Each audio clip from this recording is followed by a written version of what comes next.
नमस्ते दोस्तों, स्वागत है आपका द फैक्ट्स बिहाइंड में। मैं हूं आफ्ताबी आलम। आप लोग को क्या लग रहा है, यूएस कंटिन्यू प्रेशर करेगा इंडिया के ऊपर? इंडिया तो प्रोटेस्ट कर ही रहा है, तो अकेला इंडिया नहीं है, इंडिया का दोस्त भी अब इंडिया का सपोर्ट कर रहा है यूएस का अगेंस्ट। कौन है वो कंट्री? वो कंट्री है रसिया। मेरे साथ है अतनुदा। रसिया ने ऐलान किया है इंडिया को 5% डिस्काउंट देगा क्रूड ऑयल पे। इसी विषय में आज हम लोग एनालिसिस करेंगे। क्या है ये ऑफर और सिर्फ इंडिया के लिए क्यों अनाउंस किया गया? अतनुदा, ये जो रसिया का एक स्टेटमेंट दुनिया में तहलका मचा दिया, क्या है वो स्टेटमेंट? देखिए आफ्ताब, जब से ये ट्रेड वॉर स्टार्ट हुआ है, यूएस अपने तरफ से हाथ धो के पड़ गया है इंडिया के ऊपर। तो भाई इंडिया को जिस तरह से हो भी हम लोग इंडिया को अपने मतलब अपने दबाव पे रखेंगे, इंडिया को फ्रीली मूव करने नहीं देंगे, इंडिया को पूरा आइसोलेट कर देंगे। और सिर्फ ये इंडिया नहीं, ये ऐसे ये टैरिफ वॉर स्टार्ट हुआ है जिसकी वजह से दुनिया में बहुत कंट्री यूएस से परेशान है। तो अब सारे कंट्री के लिए आज के डेट में हम लोग को जैसे पता है कि जियोपॉलिटिक्स में कोई भी किसी के लिए नहीं होता, हर कोई अपना सोचता है। मगर जब ये सब कुछ हो रहा था, इसी बीच में हम लोग देखे कि इंडिया ने अपने तरफ से स्टैंड लिया कि भाई आप लोगों को जितना भी टैरिफ में जितना भी आप परसेंटेज डालते हो, चाहे 25%, 50%, या फिर आप सैंक्शंस भी अगर डाल देते हो। नॉर्मली सैंक्शंस अपने दुश्मन कंट्री के ऊपर डाला जाता है, मगर इंडिया तो यहाँ तो हम लोग देख रहे हैं कि इंडिया के ऊपर सैंक्शंस भी डाला जा रहा है। तो जो भी है, यूएस के द्वारा जब ये सब कुछ किया जा रहा था, तो दुनिया में हर कोई सोच रहा था कि भाई देखो इंडिया के ऊपर ये क्या कर रहा है यूएस, इतना जो रिलेशन है वो खराब कर रहा है और ये सब कर रहा है।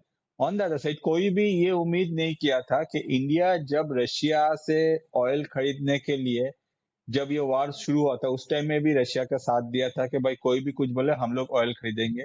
आज के डेट में भी इंडिया का स्टैंड सेम है, भले ही ये वार खत्म होने वाला है या फिर नहीं होने वाला है, जो भी हो फ्यूचर का बात है। ऑन द अदर साइड, कोई भी ये सोचा नहीं था कि भाई इंडिया के लिए भी कोई कंट्री सामने आएगा। और कौन सामने आया आया है रशिया। रशिया की तरफ से ऑफिशियल स्टेटमेंट आया है कि भाई हम लोग का जो क्रूड ऑयल है ये हम लोग दुनिया में बेच रहे हैं। जो जो कंट्री हम लोगों से ले रहा है, चाइना है, इंडिया है और भी बहुत सारे कंट्रीज है। इनमें से इंडिया एक अकेला ऐसा कंट्री है जिसको रशिया की तरफ से 5% डिस्काउंट प्रोवाइड किया जाएगा। मतलब दुनिया के लिए जो प्राइस है वो अलग है, on the other side India के लिए ये रशिया की तरफ से 5% डिस्काउंट प्रोवाइड किया जाएगा। तो एक क्वेश्चन आता है इसमें कि ये जो ऑफर ये सिर्फ इंडिया को क्यों दिया गया। तो देखिए, हम लोग देख सकते हैं कि दुनिया में जब से ये ट्रम्प आया है उनका सेकेंड टर्म में, वो अपने तरफ से कुछ भी किए जा रहे हैं और वो अपने तरफ से मतलब अपना जो नेक्स्ट लेवल एफर्ट है वो दे रहा है कि भाई इंडिया को आइसोलेट करना है। जिसमें वो पहले ये जो कोशिश रशिया के ऊपर किया था, उन लोगों के ऊपर 1000-2000 सैंक्शंस डाल दिया, जिसके बाद भी रशिया अपने तरफ से अच्छी तरह से मूव करे। और आज के डेट में हम लोग देख रहे हैं कि इंडिया के ऊपर, इंडिया के जो दुश्मन है उन लोगों के साथ दोस्ती कर ले रहे हैं, उन लोगों को घर में लंच में बुला रहे हैं। On the other side India के ऊपर जो भी जितना जल्दी जितना हार्ड हो सके वो हो रहा है। तो चलिए, वो उनका स्टैंड है। On the other side, Russia ने जब देखा कि भाई जब दुनिया में मेरे ऊपर इतना सैंक्शंस लग रहा था, उस टाइम में बहुत सारे मेरे मतलब जो कंट्री को रशिया अपना दोस्त समझते हैं, हर कोई रशिया के लिए स्टैंड नहीं लिया था। मगर इंडिया सबके सामने आके बोला कि भाई हम लोग जो क्रूड ऑयल है वो हम लोग रशिया से खरीदेंगे, जिसमें रशिया का इकोनॉमी को जो वॉर स्टार्ट हो रहा था बहुत सपोर्ट मिला। तो आज जो है वो पे बैक टाइम है। पुतिन ऐसा है कि उनको पता है कि भाई मुझे लॉन्ग टर्म में रिलेशन किसके साथ रखना है। ऐसा नहीं है कि वो इंस्टेंट रिलेशन तोड़ देता है कुछ भी सोच के। तो पुतिन उसने अपने तरफ से डिसीजन लिया और रशिया की तरफ से अनाउंसमेंट आ गया कि भाई हम लोग इंडिया को 5% डिस्काउंट देंगे। और इस डिस्काउंट के पीछे जो मेन रीजन है कि भाई ये जो यूएस का सैंक्शन है, जो भी ये लोग बोल रहे हैं, वहाँ इंडियन इकोनॉमी को या फिर इंडिया का जो एक्सपोर्ट है उसमें जो भी थोड़ा बहुत उसमें इफेक्ट आएगा, उसको हम लोग अपने तरफ से जितना हो सके अपने तरफ से वो बैलेंस कर देंगे। जिसके वजह से रशिया का ये जब ऐलान हुआ या फिर रशिया का ये जब स्टेटमेंट आया, दुनिया भर के सारे कंट्रीज देख रहे हैं कि आज के डेट में पूरा दुनिया में कोई भी किसी का नहीं है, मगर ये जो दो कंट्री है इंडिया रशिया, ये एक दूसरे के नीड में कैसे हेल्प करे या फिर एक दूसरे के साथ स्टैंड ले रहे हैं। और यही देखने के बाद जो होश उड़ गए वो है वेस्ट का, कि भाई ये लोग क्या कर रहे हैं। जब रशिया के ऊपर हम लोग सैंक्शन डालते हैं, तब इंडिया बोलता है कि चलो कोई बात नहीं, सैंक्शन डाले डालो, हम लोग आपसे ऑयल ले लेते हैं, आपके इकोनॉमी को सपोर्ट कर देंगे। आज जब इंडिया के ऊपर हम लोग टैरिफ डाल रहे हैं, सैंक्शन डाल रहे हैं, एट दैट टाइम रशिया बोला कोई बात नहीं, आप तो हमसे ऑयल ले रहे हैं, हम लोग आपको स्पेशल 5% डिस्काउंट दे रहे हैं। तो ये देखने के बाद वेस्ट का जो नींद है या फिर डोनाल्ड ट्रम्प का जो भी उनका चंटू वंटू जो भी है, सब कोई हैरान हो गया है। यही मेन कहानी है। अभी ग्लोबल मार्केट में पर बैरल $62 का आसपास जा रहा है, और वहाँ पे रसिया के ऊपर बैन किया गया है ओएस का, जो आप $60 से ज्यादा पर बैरल नहीं बेच पाए। तो इंडिया का जो 5% डिस्काउंट मिल रहा है, वो क्या ग्लोबल मार्केट का हिसाब से ना रसिया का जो मार्केट है उसका हिसाब से? देखिए आफ्ताब, ये जो सैंक्शंस है, ये सैंक्शंस की वजह से या फिर जो टैरिफ आप कुछ भी कह लीजिए, इन सब के वजह से अभी रशिया के ऊपर जो भी लगा हुआ है, उस हिसाब से रशिया अपना अगर कोई क्रूड ऑयल बेचता है बाहर, तो उनको $60 के डॉलर में बेचना पड़ेगा। ठीक है। जबकि अगर हम लोग ग्लोबली जो देखें तो ग्लोबली यही 62 61 पॉइंट समथिंग ऐसे कुछ चल रहा है, ऊपर नीचे होता ही रहता है क्रूड का प्राइस थोड़ा बहुत। तो रशिया क्या कर रहा है, रशिया इंडिया को जो प्राइस नॉर्मली रशिया अगर किसी को भी ऑयल क्रूड ऑयल बेच रहा है तो वो अपने तरफ से पर बैरल का जो चार्ज कर रहे हैं वो है $60। On the other side India को इसमें 60 का 5% मतलब लगभग $3 कम 56 से 57 के बीच में ये बेच रहा है। रशिया की तरफ से ये भी कहा गया है कि एग्जैक्टली हम लोग ये जो आपको 5% बोल रहे हैं, ये 5% जो ये फ्लैक्चुएट कर सकता है, जिसमें अगर ये कभी भी 4.5 हो सकता है या फिर 5.5 या फिर 6 ऐसे भी जा सकता है। लगभग आप पकड़ के चलिए 5% के आसपास आपको स्पेशल डिस्काउंट मिलेगा, और वो भी इंडिया को, जिसमें जो इंडिया को पे करना पड़ेगा पर बैरल अभी जो प्राइस है वो आपका लगभग आप 56 से $57 के आसपास। कुछ है करेंसी डिफरेंस, ये सब लेके अगर देखा जाए तो कुछ डिफरेंट चार्जेस भी रहता है, उसके वजह से जो प्राइस है वो थोड़ा बहुत ऊपर नीचे हो सकता है। मगर ये प्राइस इंडिया को मिल रहा है, ये स्पेशल प्राइस दुनिया में ये किसी को भी नहीं मिल रहा है। कि डेट में अगर यूएस भी किसी से क्रूड ऑयल खरीदने जाते हैं, या फिर यूरोप के जो चंटू बंटूज है, जो भी जितने सारे कंट्रीज है जो डोनाल्ड ट्रंप का बात सुन के उठता बैठता है, उन लोगों को भी ये प्राइस नहीं मिल रहा है, इंडिया को मिल रहा है। इंडिया क्या कर रहा है, इंडिया अपने तरफ से वो क्रूड ऑयल इंडिया में ला रहा है, जो भी अपने यूसेज है वो तो सही है, आगे उसको प्यूरिफाई कर रहा है और वही दुनिया में बेच रहा है। और वो कौन खरीद रहा है, वो यूएस के जो चंटू है बंटू है, सब आके बोल रहा है कि भाई हम लोग को दे दो, हम लोग इसको यूज करेंगे। तो है तो रशियन ऑयल ही, मगर उन लोगों के ऊपर कुछ भी सैंक्शंस नहीं लगेगा, कुछ भी उन लोगों के ऊपर टैरिफ एक्स्ट्रा इम्पोज नहीं किया जाएगा, और डोनाल्ड ट्रम्प इसको लेकर बात भी नहीं करेगा। ऐसा ही दुनिया है। क्रूड ऑयल का जो प्राइस है ये आपका फिक्स नहीं रहता है, वो कभी ऊपर नीचे हो सकता है। अगर ईरान और इजराइल के बीच फिर से वॉर शुरू हो जाएगा, तो इंडिया ये रसिया का क्रूड ऑयल लेके क्या प्रॉफिट गेन कर सकता है, आपको क्या लगता है? देखिए अब तक जो प्रेजेंट जो सिचुएशन है, इसमें इसराइल और ईरान का वॉर जो है ये कभी भी स्टार्ट हो सकता है, क्योंकि बेंजामिन नेतन्याहू की तरफ से ऑलरेडी स्टेटमेंट आ गया है कि वो लोग जो ग्रेटर इजराइल है वो बनाने का लिए अपने तरफ से कोशिश कर रहे हैं, और वो लोग बहुत जल्दी इसको अचीव कर लेंगे। और लास्ट टाइम जब वॉर खत्म हुआ था उस टाइम में इसमें बहुत सारे कुछ मतलब क्वेश्चंस अराइज कर रहे थे कि ईरान के पास जो न्यूक्लियर है जो वो न्यूक्लियर बॉम्ब जो डेवलप करा था वो किस लेवल तक हुआ था, या फिर उन लोगों का जो यूरेनियम है वो किस लेवल तक इनरिच हुआ था, या फिर उन लोगों के ऊपर जो अटैक किया गया था यूएस के बॉम्बर्स के द्वारा, उसमें ईरान का एग्जैक्टली क्या हालत हुआ था, उनका न्यूक्लियर फैसिलिटी था।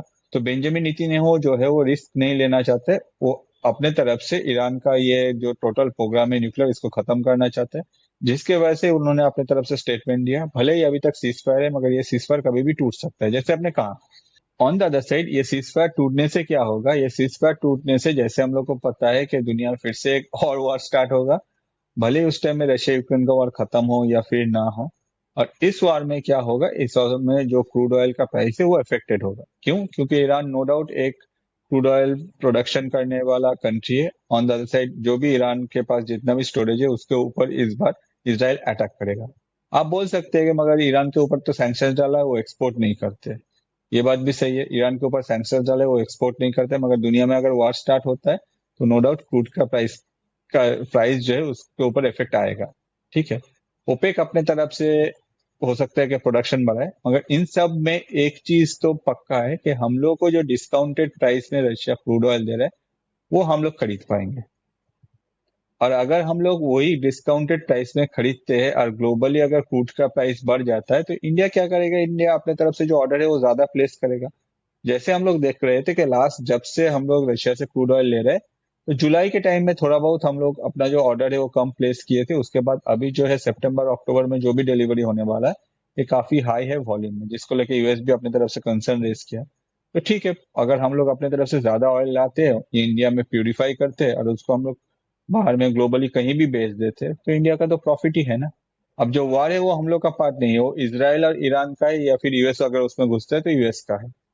तो वो अलग बात है। ऑन द अदर साइड हम लोग को अगर यूएस सैंक्शन डालता है तो सही है, चलो भाई, वहां अगर हम लोग को कुछ पैसा लॉस होता है तो हम लोग क्रूड ऑयल को ला के प्यूरिफाई करके बेचेंगे, उसमें हम लोग का कुछ प्रॉफिट आ जाएगा। वॉर किसी कंट्री के लिए भी अच्छा नहीं होता, मगर अभी जो सिचुएशन है उस सिचुएशन में हर कंट्री को सोचना चाहिए कि अगर वॉर शुरू होता है तो कैसे वो अपना प्रॉफिट गेन करे। तो इंडिया अगर ऐसा सोच रहा है, अगर ऐसा कुछ इन फ्यूचर में होता है, इंडिया अगर इस तरह से प्रॉफिट गेन करते तो अच्छी बात है, कोई गलत तो नहीं है भाई। हर किसी को अपना सोचना चाहिए, इंडिया भी सोच रहा है। यूएस से एक स्टेटमेंट आया है, वो लोग का कहना है इंडिया जो रसिया से क्रूड ऑयल खरीदता है तो इंडियन सिटीजन का कोई फायदा नहीं होता है। वो एक्चुअली इंडियन में जो बड़ा बड़ा बिजनेसमैन है वो लोग के पास आ जाता है, वो लोग उसको रिफाइन करके फिर से उसको एक्सपोर्ट करता है। ये वाला स्टेटमेंट के ऊपर आपको आपका क्या कहना है? देखिए, ऑब्वियसली यूएस अपने तरफ से डिफरेंट टाइप से कोशिश कर रहा है कि भाई इंडिया में कुछ प्रॉब्लम क्रिएट करने के लिए, या फिर इंडिया रशिया का रिलेशन तोड़ने के लिए, या फिर इंडियंस के ऊपर एक ऐसा प्रोपोगंडा रन करने के लिए जिसमें दिखाया जाए कि भाई गवर्नमेंट आप लोगों का केयर नहीं कर रहे। अगर ये जो है एग्जैक्टली यूएस का एक कोशिश है, जिसमें अगर हम लोग देखें जितना भी क्रूड ऑयल इंपोर्ट होता है वो ऐसा नहीं कि भाई सारा क्रूड ऑयल रिलायंस ही इंपोर्ट करता है। उसमें ज्यादातर जो कंपनीज है वो ऑब्वियसली गवर्नमेंट का कंपनीज है, साथ ही साथ रशियन ऐसा भी कंपनीज है जिसमें रशिया का खुद का इन्वेस्टमेंट है। तो अगर रशिया का कुछ इन्वेस्टमेंट है तो नो डाउट उसमें रशिया का भी कुछ प्रॉफिट होता है, तो इंडिया में आके प्यूरिफिकेशन होता है।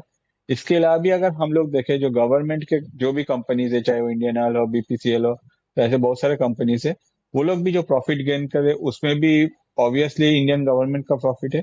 इसके अलावा भी अगर हम लोग देखें, बात जो हो रहा है मेनली रिलायंस को हाईलाइट करने का कोशिश किया जा रहा है।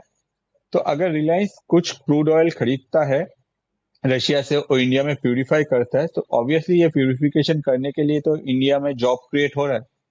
सोचिए कि आज जो amount of crude oil India में आ रहा है, अगर वो क्रूड ऑयल ज्यादा आ रहा है तो ऑब्वियसली कुछ तो जॉब क्रिएट होगा जिसमें इंडियंस का प्रॉफिट है। साथ ही साथ रिलायंस इंडिया का कंपनी है, इंडिया में एमसीए के अंदर, मतलब मिनिस्ट्री ऑफ कॉर्पोरेट अफेयर्स के अंदर वो रजिस्टर्ड है।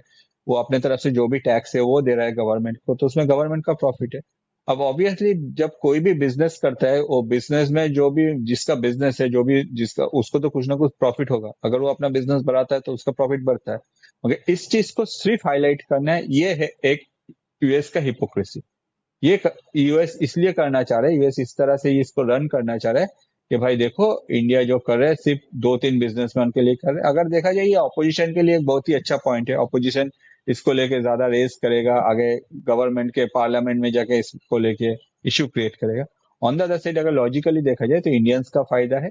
टोटली जो पैसा है, जो भी प्रॉफिट आ रहा है वो इंडिया में आ रहा है, इंडियंस में आ रहा है। आज के डेट में अगर इंडिया में कोई भी बिजनेसमैन प्रॉफिट गेन करे तो कल जाके जो पैसा है वो इनिशियली वो जो टैक्स है वो तो ऑब्वियसली गवर्नमेंट को देगा। जो पैसा है, अगर वो बिजनेसमैन है, वो ऑब्वियसली इंडिया में कोई दूसरा बिजनेस ग्रो करने का सोचेगा जिसमें और भी एम्प्लॉयमेंट क्रिएट होगा।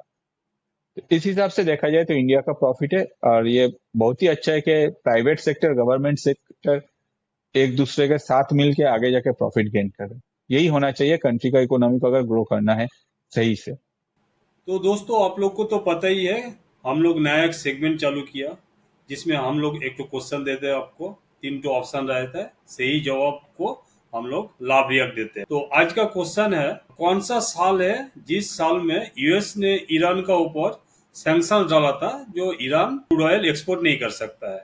Option number 1 2017, option number 2 2018, option number 3 2019। सही आंसर होगा, आप लोग प्लीज कमेंट करके बताइएगा। और हम लोग का पॉडकास्ट कैसा लग रहा है जरूर हम लोग को इन्फॉर्म कीजिएगा। लाइक शेयर सब्सक्राइब करना ना भूलें।